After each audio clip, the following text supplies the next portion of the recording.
Hello, everyone. Welcome in. If you are just logging on, feel free to use the chat function at the bottom of the screen to let us know where you're tuning in from. And if you select the all panelists and attendees function within that, then everyone will be able to see your message. So hello from Oakland. Hello from Palos Verdes. Hi, Valerie. Hello to Claire in Brooklyn. Hello from Birmingham, Alabama. Hi, Lindsay in Renton.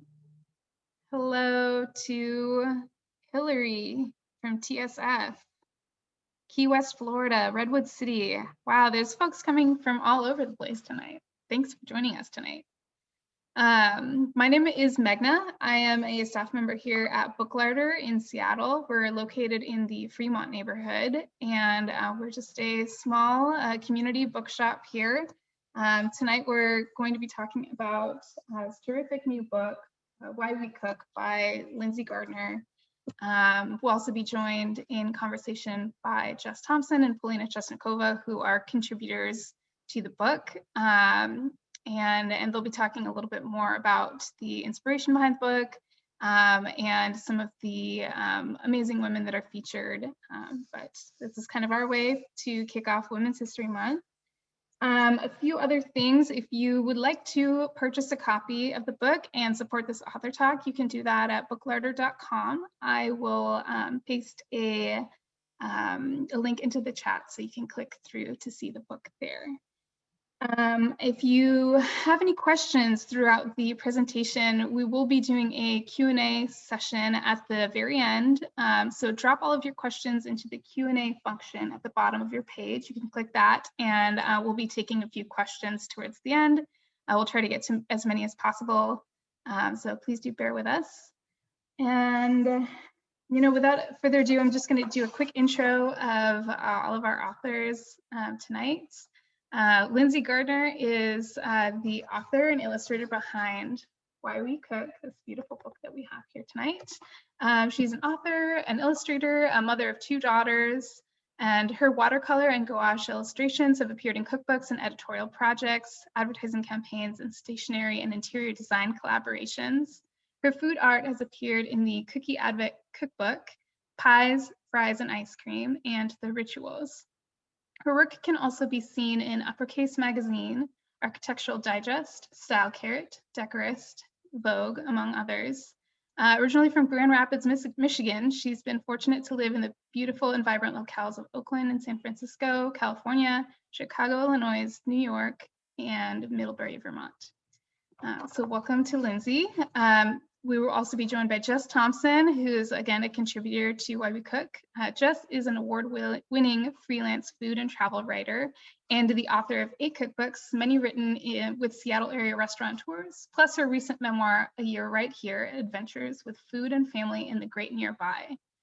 Her work has appeared in the New York Times, Food and Wine, Cooking Light, Seattle, Sunset, and Edible Seattle magazines, and in multiple issues of the yearly Best Food Writing book collection. She lives in Seattle with her husband and 8-year-old son. And finally, Paulina Chesnikova is a food writer, recipe developer, and cooking class instructor.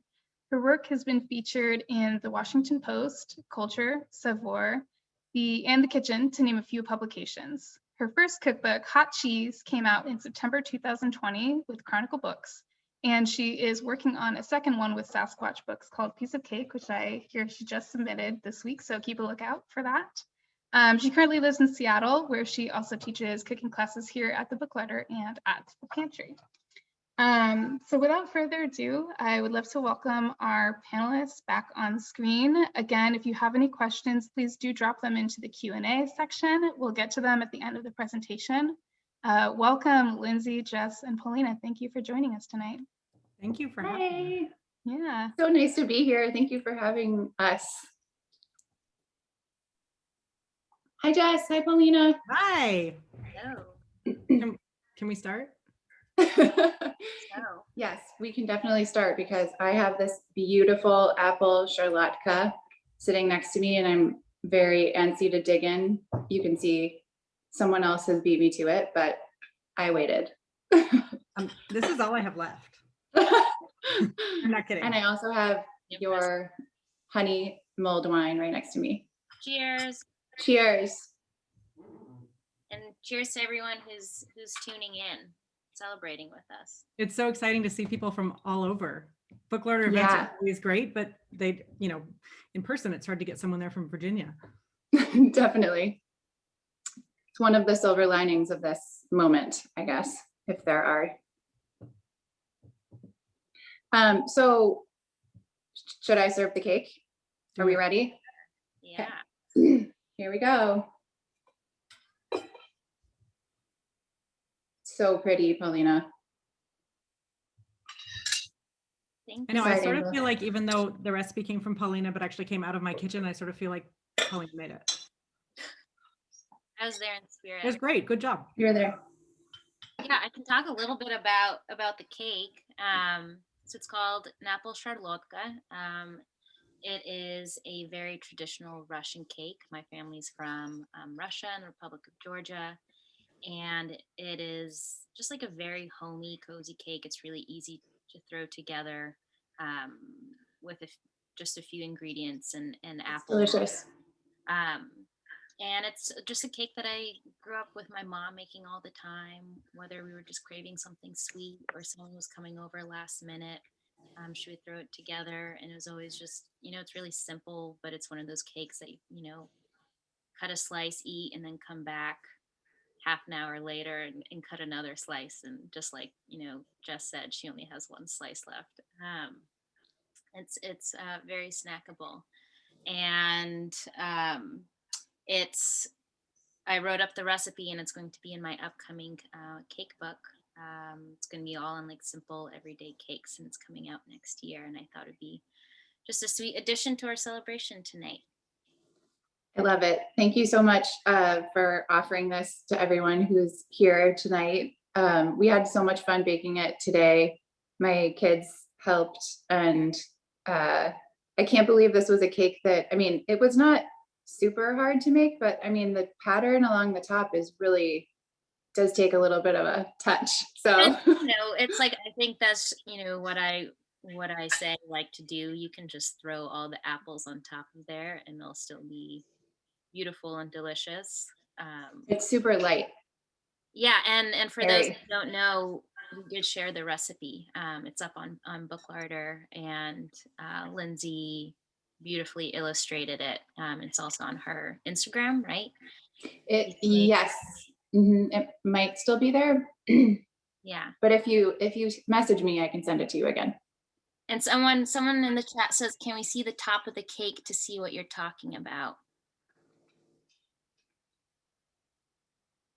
There's a little bit of a rose pattern, but it's dusted with powdered sugar. It's hard to see under the sugar. And we're drinking it with Jess's delicious honey mulled wine that she specially paired with the cake. Yeah, so this isn't from anything I'm working on specifically. I just thought of something that would be really good at the end of a long day with a little bit of cake. And we chose to sweeten it with honey because that seemed Russian. But honestly, I am just on this major hot wine kick. It's a little retro, but I feel like during the pandemic, a lot of what I've been doing outside with other people is skiing, because it's outside and you can distance yourselves. And because we can't go into the lodge, we've been bringing a lot of hot things, and suddenly it occurred to us that hot wine could be a thing. And so it's pretty much been like the drink of 2021 for us. So this version has a little bit of cognac, a little bit of Amaro, some spices, allspice, clove, cinnamon, and a little lemon. And yeah, I love there's lemon in Paulina's cake, and there is lemon in the mulled wine, and it's such a great combination. The little tartness between both of them. Right. Unfortunately, those at my house will not get to enjoy the two together because my cake is gone except for this piece. And I want to tell you what happened, because I think it's such a perfect illustration of how this book kind of joins people together. I posted a picture of this on my Instagram account like 3 hours ago. And a woman I haven't spoken to in a long time, who is Russian born, messaged me and she was like, you know, I have such strong feelings about Charlotte cakes because my mother used to make them and I've had a horrible day. I've had a migraine and that it just like made my day to see that. And instantly my reaction was like, well, I've got half a cake here. Okay, full disclosure, we had already eaten half the cake. And I thought like, this woman needs a piece of cake. And I said, you know, is there any way you could come over? Or she's like, I'm sending my husband. He's leaving right now. And 15 minutes later, he was on the doorstep. I haven't seen him in a year. And Amazing. You know what? This will make her so happy. I'm just, you know, it's so great to see you. I'm so sorry she couldn't see you. And I said, you know what? I gave it to you on a plate that's important to me. I didn't tell him, but I know he's listening now that I bought that plate on our honeymoon. So, but I was like, I want to be able to see these people again. And a plate is a great excuse to see someone again. And it just like made her heart sing. And the idea of being able to transport someone back to memories of their motherland and of their mother on a really bad day is just lovely. And I think that's something, it's just sort of a glimpse into what this book celebrates, the ability to connect people over food, to feed people and be fed, and learn how to do both better and with more love. It was such a joy to read, Lindsay, and such a joy to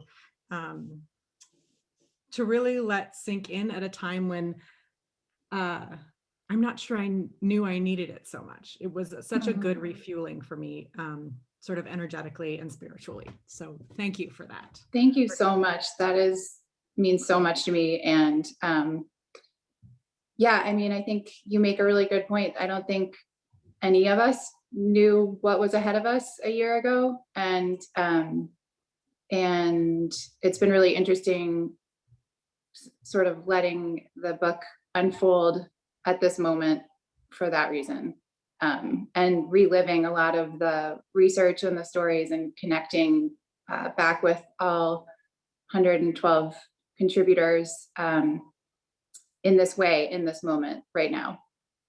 It's been really fulfilling. I want to know more about that research because I want to hear Paulina's take on this too. Lindsay, I know you through my brother. You've been friends with my brother since college. And you contacted me about this book 3 years ago. It was a while ago and it was very much still in its infancy. And I think I would have been a lot more self-conscious about contributing had I known what the final book was going to be like. Because it's amazing. How did this happen? Great question. How did it happen? When I think back, it actually does feel like a pretty long time ago that I started the book. And of course, this past year especially feels like 4 years. So it feels extra long because of that. But, when I think back to it and what was happening for me at that moment when the idea sort of took root, it really all started with being in my own kitchen. And I think something that, a lot of people have asked me about since the book has been sort of starting to come out into the world is I'm not a chef. I'm not part of the culinary world. I'm a home cook. I have kids. I've always loved to cook. I'm an artist. And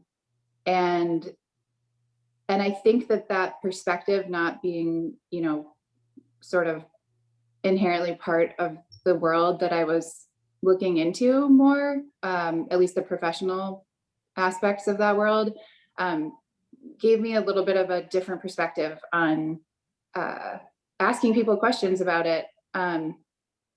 So really it started with questions in my own kitchen about how my relationship to cooking and food was changing through motherhood, balancing all of the things that I was doing in my life with my career and my family and all of the things that so many women balance, and trying to figure out how the pieces fit together. And that sort of bled into my studio, and I was painting food and looking at imagery and trying to figure out how it was all connected. And I started to really reflect on sort of how the creative impulse in both things was connected for me. And so that started formulating a little bit in my head. And then basically I just started reaching out to other women because I had all these questions, and I was like, there's no way that other people aren't thinking about this. I mean, it's a topic, you know, cooking and food is a topic I talk about with my close friends and my family all the time. And it just seemed like there was so much more. So I started digging in and doing research. And then, of course, at the time I was living in the Bay Area, and which is such a amazingly rich area for food and cooking and accessibility to amazing produce and amazing people. And I had the fortune of going to a couple of great events. One was at La Cocina in San Francisco, and another was up at the CIA in Napa, and started just hearing people, women in food, talking about their stories and their work. And then I started researching more, and I really wanted to be able to look to something that sort of gathered all these voices in one place and shared a huge, broad range of perspectives on this topic about the intersection of women and food. And there just really wasn't anything out there that I was looking for something like that, and it just wasn't there at the time. I also had always wanted to work on a food illustration project. So all these things sort of converged at the same time. This is a very long answer, but it's true. And then I just decided to go for it. Well done. And I feel like during that sort of beginning stage for you, when you were putting together your thoughts on paper and figuring out, you know, beginning of every cookbook, you have to put together a book proposal, and it helps really kind of put together all of your ideas in one place. And Yeah. I remember, I think someone asked like how the three of us came together for this book. And Yeah. My husband was doing his residency at UW, and when I wasn't living in Seattle yet, I was living in Rhode Island. I was on a trip to visit him, and I decided to just reach out to a handful of female like food writers that I looked up to and knew, and Jess was the only one who reached back to me and was like, yes, yeah, but you were like so nice. You're like, you know, like, oh, of course, let's meet. Like, do you have a, you know, ride from the airport? And I'm like, who is this woman? And you know, we got together at Seawolf Bakery, and you introduced me to Beef, which is a cafe in Seattle, which I ended up working at. And then you also told me to go to Book Larder, which I'm working there now, and it's such a huge part of my Seattle experience and community. But I feel like, Jess, you've always been sort of like a mentor role for me, and I shared with you the essay that ended up being in Why We Cook. Mm-hmm. And I guess you guys must have had, you know, conversations talking about this book. And Jess, you connected me with Lindsay, and that's how I got involved. And I remember you calling me and you're like, I'm really in the beginning stages. Like, I still don't really know what this is going to look like. But yeah, I remember you asked me, like, why do you cook? Like, what does food and cooking for you mean? Yeah, I probably was a super hot mess when I reached out to you. But I think that what's so great about that is that we all go through that in our creative ideation, right? And being able to share that with other people is sort of part of it. Thank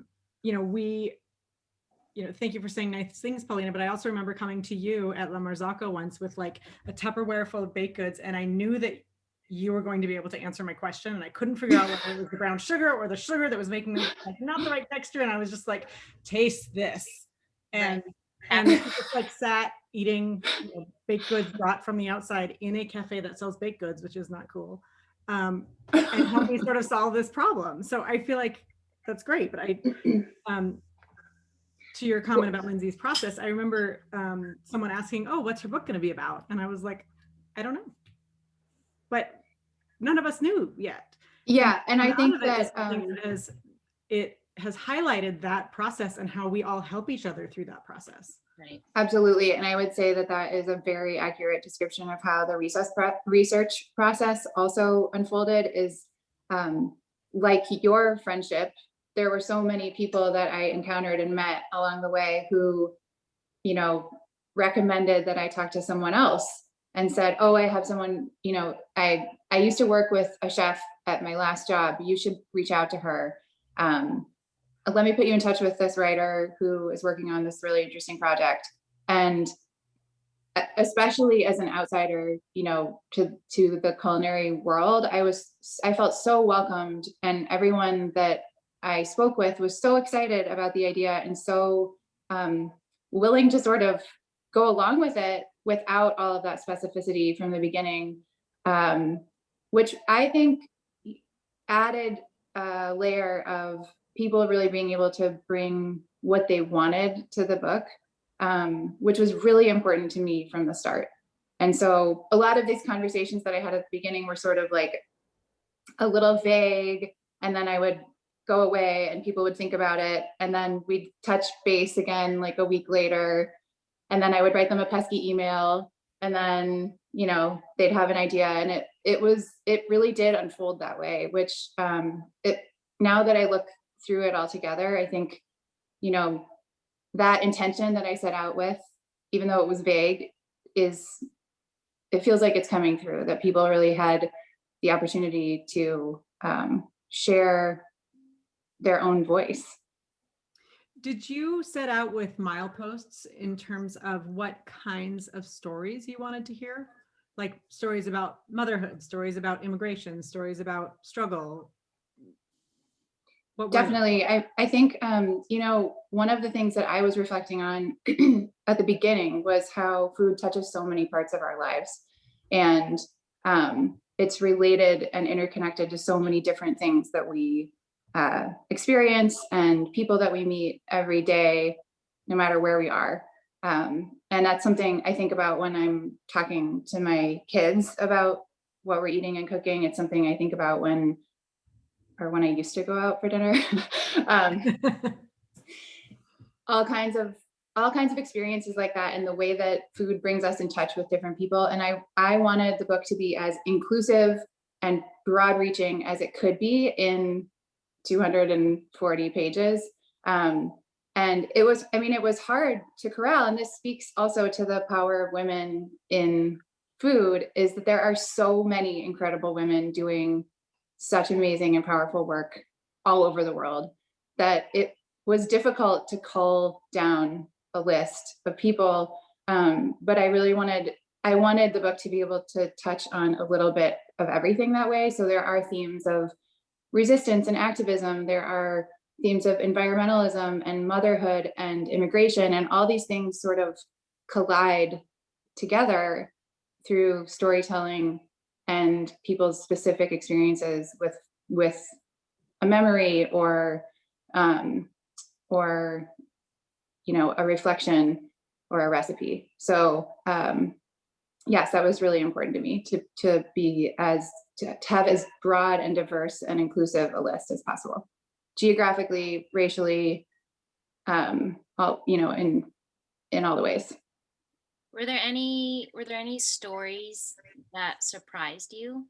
You weren't expecting to come out, you know, while you were answering this question of why we cook? Yeah, I mean, honestly, it was such a thrill every time I heard back from someone. I remember those early stages and just being like, even hearing back from people that because a lot of the people I reached out to, it was just sheer cold calls and emails and like reaching out to people's publicists and tracking down email addresses and whatnot. But so every time an email came in, it was pretty thrilling and surprising. But I would say, you know, two stories that really stand out to me. One is a Seattle neighbor of yours, Matsuko Soma, who is a soba aficionada, I would say. And her story stands out because learning about the art form and the delicacy of of that process of making soba was so fascinating to me. The amount of effort and perfection that's involved in it. And so, you know, I tried to illustrate that process because I thought that it was pretty astounding to learn about. The other story that I don't know if I would say it was surprising, but it really stood out to me was Christina Martinez in Philadelphia. Her immigration story is amazing. The work that she's done since being in Philly is pretty amazing also. And what she's achieved, and then also the people that she has brought into her community around food. But also her process of making tortillas and learning more about that was so fascinating. And I think that at one of her restaurants, they make 11,000 tortillas in a weekend, or I would have to look back. I was reading with a pen, like circle that. Yeah, 11,000 in a day. Wow. Yeah. So though I mean, there are many moments in the book that stand out as surprising and impressive achievements for all kinds of different reasons, but those two, I think learning, and maybe that has something to do with my perspective as an artist, is just the craft and the art form of those two specific processes really stand out to me. You just mentioned paying close attention to drawing those noodles. And I remember that the recipe was one that I marked to make myself, and it said to roll them out to 1/20th of an inch, was just like, I know. I remember going back to them when that came in and being like, you're sure it's 1/20th? We had that number right? Okay. Well, I think that, you know, for me as a writer, it seems natural to me to try to be true to someone's profile or self through words, but the idea of being able to do that through drawing is totally anathema to me. It's just like completely foreign. How did you go about translating these words and stories and quotes and profiles into illustrations in such a successful way? Like a couple of them really caught me. One was in Ruth Reichel's list of favorite meals from each decade. There are napkins next to each plate that illustrates each meal. And you got the napkins right. Like every napkin is like, that's 1982. And then also there's an illustration of these old-fashioned plates somewhere in there. And it just like, you know how when you see something that's sort of like old and twee and antique, and it just sort of like warms the cockles of your heart. Seeing it drawn did that. And that's something that it's not a way I normally react to watercolor. Thank you. That's so flattering. Oh, yeah, that one. I'm also Thank you for the someone visual. asked to look at illustrations. I don't know if you can. It's such an interesting question. One that I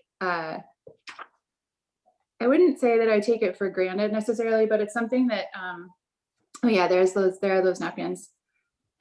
I have so much fun with that part of it, Jess. Yeah. And this plate killed me. That's from Kate Williams at Lady of the House. That specific example is really interesting. And I talked about this in my profile about Kate, but the dishware at that restaurant started with her grandparents' china, and then patrons of the restaurant actually started bringing their family's old china into the restaurant, and it became in circulation at the restaurant. So that was why that plate was so important for me to illustrate. But as far as the rest of the illustration goes, it's really an interesting mix. I got a fair amount of source imagery from contributors like Paulina's, for example, that I worked from for source imagery, but then there were other illustrations that I was able to bring a different level of imagination to. And so with Ruth specifically, she sent me some images to work from, but they were pretty like snapshot. They weren't, the clearest pictures, but it was actually the perfect amount of visual information for me to have a good start So then from there, I just looked at other imagery for inspiration, and, I was looking at Googling dishware from the 70s, which was its own fun afternoon. Um, so it's really a combination. And then there's other examples in the book, like Letitia Londa's, where part of the illustration, I can find that one too. Part of the illustration is sourced from an image of a textile that was given to her from a family member in Mexico, and the rest of the image is just from my imagination. So there are Is it this combinations. That is Rocio Sanchez's. not it. Let's see, let me find. So yeah, it's kind of all over the place. And then for a lot of the portraits, I used source imagery, and all the wonderful photographers that allowed me to work from their pictures are noted in the back of the book. This is Letitia's. Oh, right. I feel like this book is like truly a feast for the eyes, both literally and figuratively. But Thank you. I think it feels like a feast because we're not used to looking at food in this medium, right? So Yeah. in the same way that you sit down to a fancy dinner, maybe it's a leveling up from where you normally go out when we went out. But you sit down and there's sort of like this feeling of awe and wonder and like I've seen a lot of cookbooks with pictures of tacos, but like I don't get to see that drawn, and I feel like I can feel the texture of the little flowers around the edge of the Mexican dinner plate in a way that I might not have thought of if I'm just looking at a picture. It's like the information comes into your brain in a totally different way when it's painted. Well, to me, that is related to, I think that's such an interesting point. It's related to storytelling, and illustration tells a story in a different way than photography does. I love both mediums, don't get me wrong.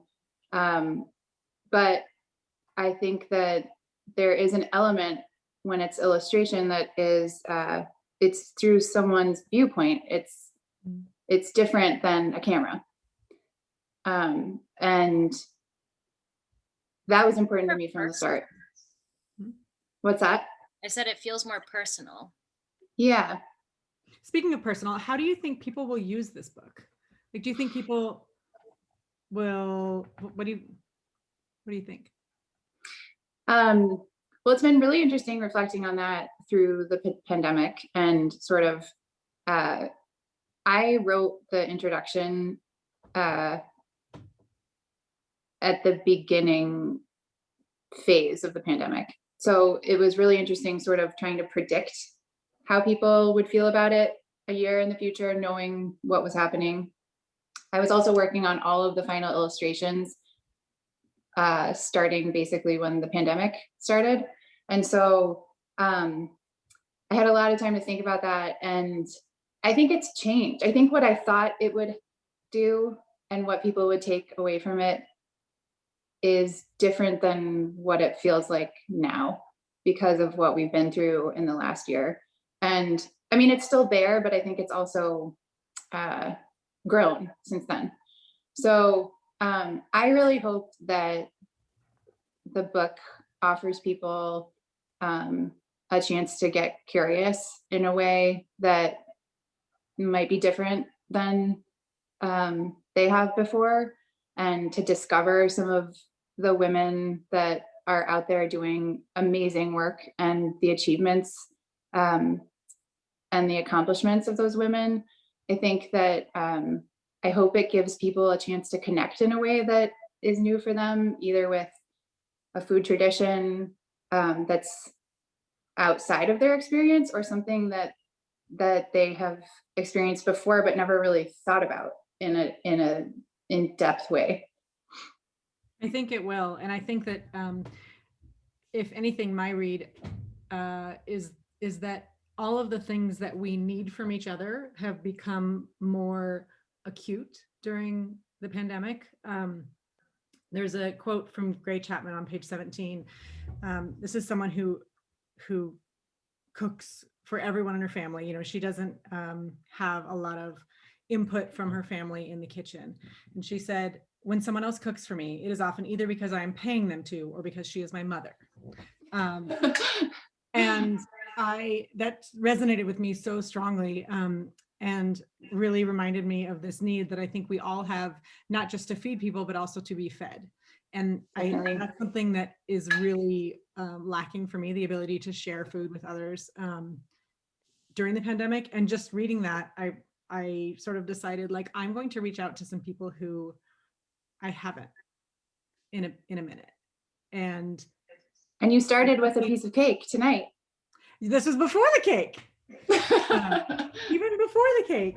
But it was so lovely just to have, you know, the story wasn't intended to make me do anything, but there was a result from reading, and I was only 17 pages in, you know, which was lovely.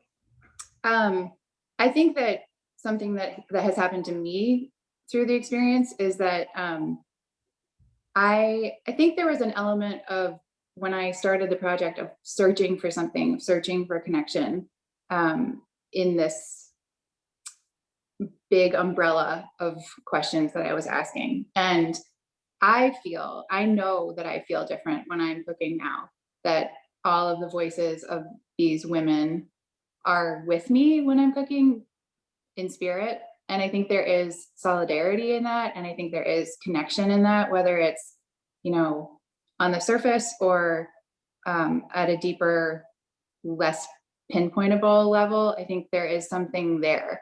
And I think that I think it is possible to feel that in this time when we're really isolated. And I think just even making something with your hands can bring that sense of connection.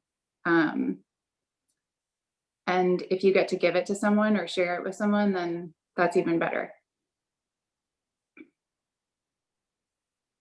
Yeah, I would say, even, you know, I got the book last week and I've been reading from it every night before I go to sleep. And it's been amazing. You know, I thought I knew, like, you know, everyone in the food industry, but it's, you know, you know, and, you know, it's like, I read about Ruth Reichel and, you know, all these women that I do know. And then there's so many more that I've never heard of, or I've like know of, but don't really know, you know, what they're known for. And so even though I've been reading it every night, it's been taking me a while to get through it, because I read a really fascinating profile or essay and then I'm like, oh, this woman sounds so interesting. And then I go through this, you know, rabbit hole on the internet of like reading up on their biographies and what they do. And that's been a really neat aspect for me. I found myself, I'm sorry, go ahead and finish. No, I'm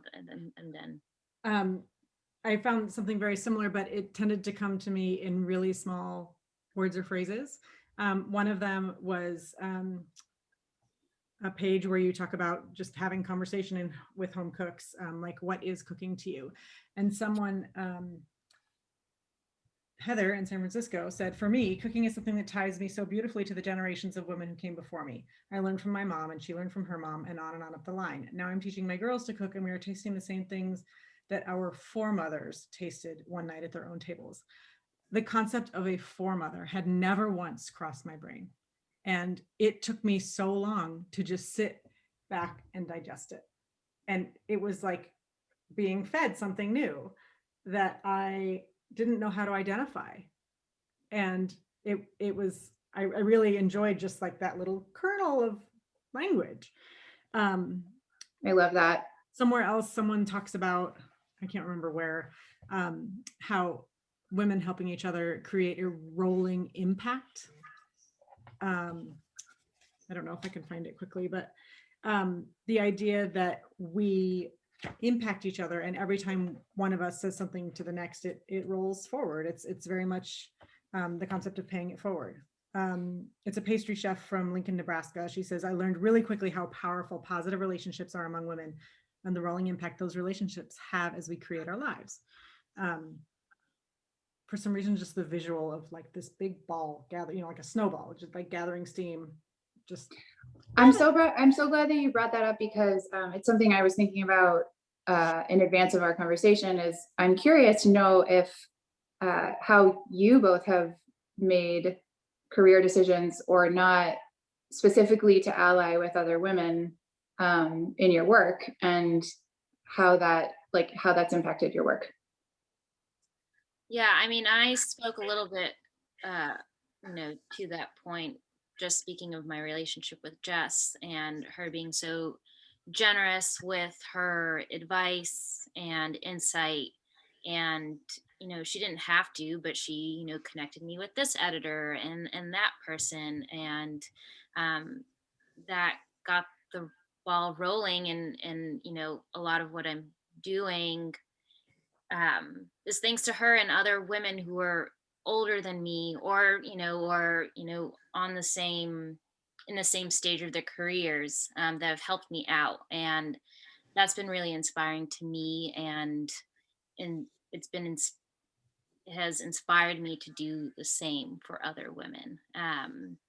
And I think we all win when we all prop each other up, and help each other. So I think, whether it's just giving people advice or telling about my story and brainstorming about how they can, break into whatever they want to do. That's, it's small, but I think it helps a lot. I think mine, I'll speak quickly, and then I've been informed that we need to move on to questions.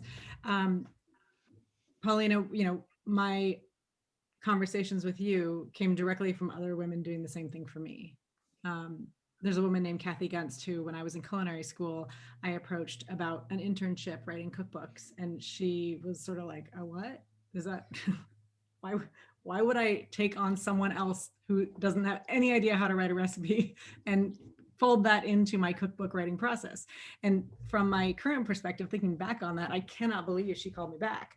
But she has been very much a mentor to me for 2 decades now, and still is very much. And I think that just speaks to the rolling impact.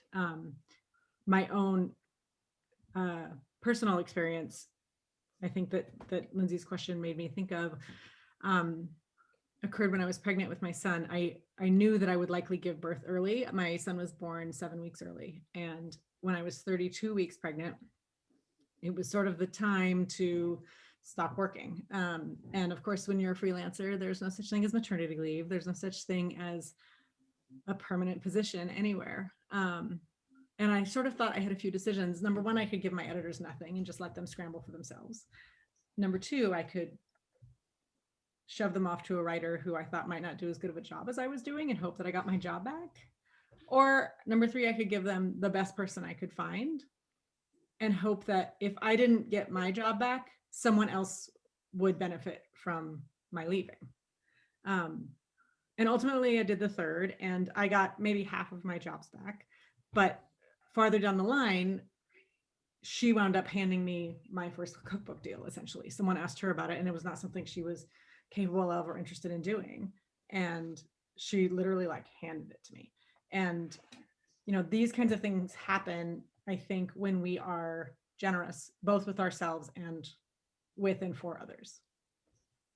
Absolutely. That same message comes up in so many different ways throughout the book. And I definitely, this is not in the same way, but I definitely experienced that through this process, which also was just super affirming of that whole approach. And I think it's super powerful. I think it is putting thought into action, essentially. Okay, I'm going to police us. Megna, do you want to come back? Ta-da! Yes. Hello again. Hello. We are moving on to the Q&A portion of tonight's event. So if you have any questions, feel free to drop them into the Q&A function at the bottom of the screen. I'm just going to pull out some at random. This could be a question for all three of you, actually. Anna asks, how has why you cook changed over the years? How does it change by occasion? Cooking to feed, cooking to enjoy, or cooking to heal, as a few examples. Great question. Do you want to start, Paulina? You look like you're thinking. Give me a few minutes to think about that. Well, I'll start. I think that that one of the things that writing this book has helped me to understand is that my relationship to cooking is always changing, and I love that. I think, you know, I can look back and identify the phases. I think that now I'm much less of a perfectionist than maybe I once was. I think of it more as a process. I get more excited about learning something from it than I used to. I am responsible for feeding 2 small humans. So that changes everything. I think my relationship to cooking has changed just in the last 12 months through the pandemic in terms of what I'm choosing to eat, and a bunch of different reasons related to that. I think that not being attached to being one type of home cook has been kind of a revelation for me.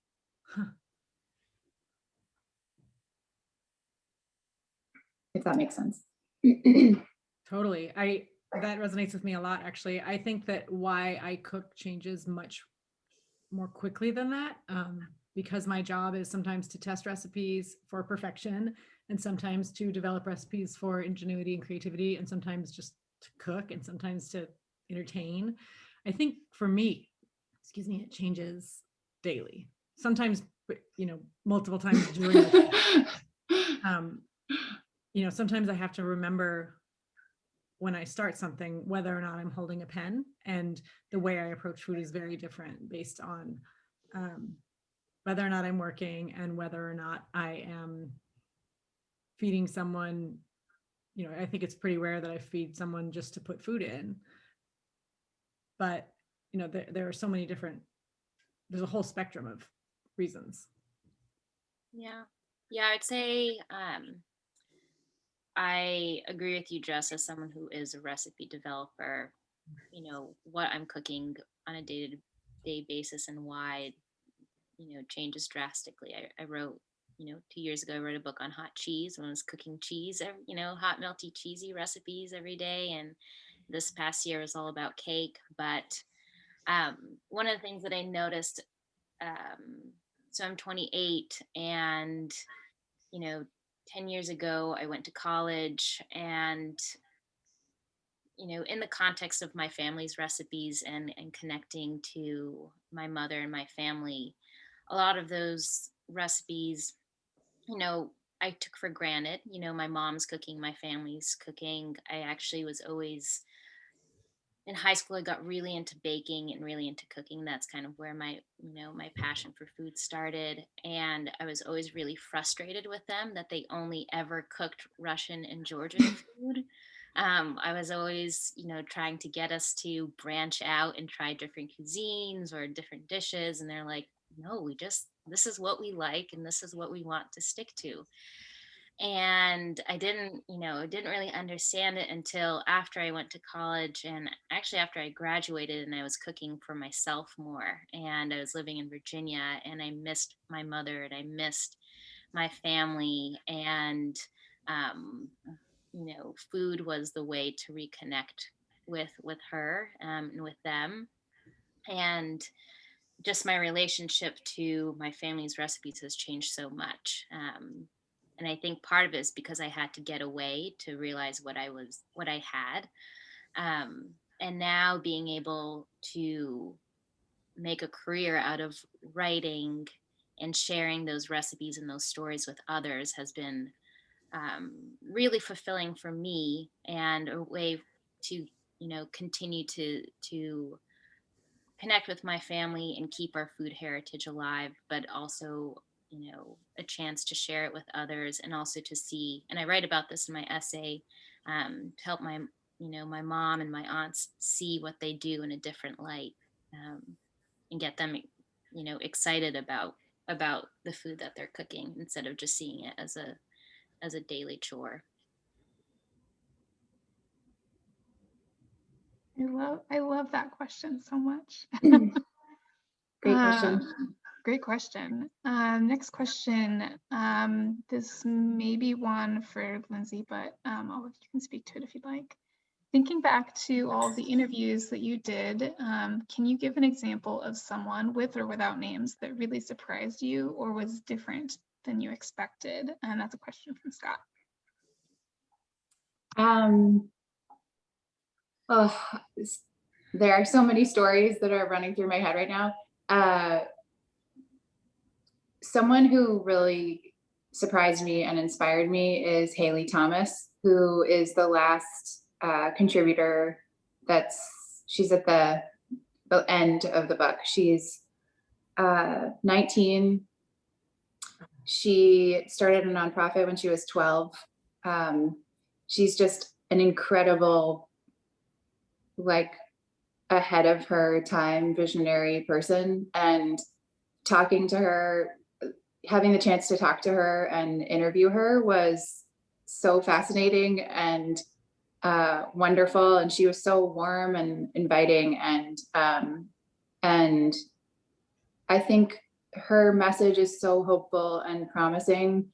And one of the things I loved about talking to her was how she connects all her work connects all these dots together.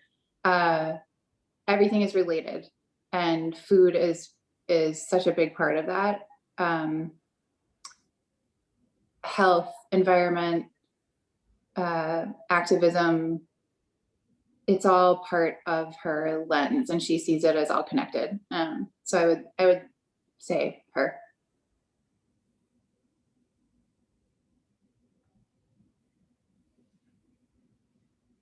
Sounds really interesting. I'm going to have to read that section.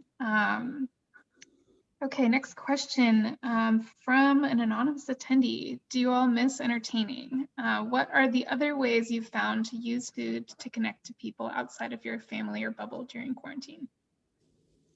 Yes, I miss entertaining so much. I'm Yeah, a huge fan of Ding Dong Dash. We miss entertaining a lot, but the first week of the pandemic, which we're about to celebrate the anniversary of here soon, I made enchiladas for some friends and left them on their porch, and left, I think, maybe a note on it that was like Zoom, or I don't think we had figured out Zoom yet. I think it was like we could FaceTime them. Like, do we still have our Skype passwords? Like trying to figure out how it was all going to work. And we said, like, talk at 6, and I made enchiladas for us too, and realized in that moment that we were going to have to figure out something different, and over the year, I feel like it has changed so many times between, at first everybody was like, oh, let's have a Zoom dinner together, and somehow that plugged the hole. And now, like, that's just not working because we're all on the computer too much. And I found that we have had to continually reinvent new ways to substitute for entertaining, because the ways we invent them get old too fast. Yes. We miss it. Yeah, I totally agree. The example that comes to mind for me in the last year is I have the joy of being part of a big Seder dinner every year, and this year we did do it virtually, but we did sort of a version of Ding Dong Dash. We did a potluck, so like a roaming potluck, and everybody, people that were nearby each other dropped off various dishes at each other's houses. So we did have the dinner virtually, but we were sharing a lot of the same food. That was really special. But yeah, I would agree, continually readjusting. Yeah, that answer for me. So I started testing and developing cake recipes for this book in last February. So I've yeah, been baking cakes for a whole year since the pandemic started. And usually I'm seeing so many people at work, or getting together with people that it's easy to just like pan off, you know, excess whatever. But all of a sudden it changed to I'm not seeing anyone, but I'm baking, 4 to 5 cakes a day. And what do I do with them?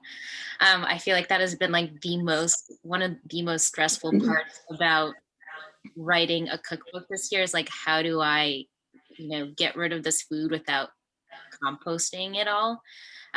So it's been really neat to, in some ways, connect with, my neighbors, and just dropping off random cut into cakes, at their doorsteps, or sending it into my husband's work and sharing it with his coworkers, or um, bringing it into my own work. So that's been really neat. And sometimes it was, for me, it's like I'm just trying to get rid of these cakes. And we came home to a really sweet note from my neighbor that I haven't even met, but they were so touched by the cake that I left at their door. And I was like, this is so sweet. It's something that I take for granted, but for them, it really meant a lot. So that's been a sweet way to connect with others. It's not the same, but it's Yeah. not the same to. Paulina, I think we should get like a round robin going, because I am currently testing an all meat cookbook, and like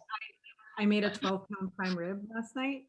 Oh my God. I'll give you some cake. You can give me some meat. Well, I feel like we could actually create like a whole universe of Totally. single subject books, and figure out like everybody passed to the right. Right. Definitely.